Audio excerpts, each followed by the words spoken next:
पैठणी हा सर्व बायकांचा आवडीचा विषय. या पैठणीवरच शांता शेळकेंनी एक फार सुंदर कविता लिहिलेली आहे.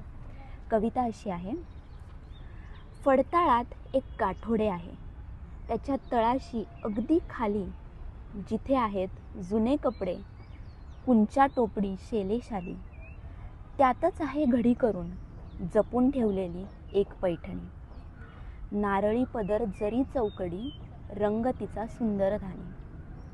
माझी आजी लग्नामध्ये हीच पैठणी नेसली होती, पडली होती साऱ्यांच्या पाया हाच पदर धरून हाती. पैठणीच्या अवतीभोवती दरवळणारा सूक्ष्म वास, ओळखीची अनोळखीची जाणीव गूढ आहे त्यास.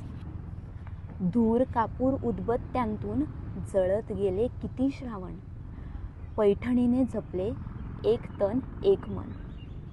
माखली बोटे पैठणीला केव्हा पुसली, शेवंतीची चमेलीची आरास पदराआडून हसली. वर्षामागून वर्षे गेली, संसाराचा सराव झाला, नवा कोरा कडक पोत एक मऊपणाल्याला. पैठणीच्या घडीघडीतून अवघे आयुष्य उलगडत गेले, अहेवपणी मरण आले, आजीचे माझ्या सोने झाले. कधीतरी ही पैठणी मी धरते उरी कवळून, मऊ रेशमी स्पर्शामध्ये आजी भेटते मला जवळून. मधली वर्षे गळून पडतात कालपटाचा जुळतो धागा, मधली वर्षे गळून पडतात कालपटाचा जुळतो धागा.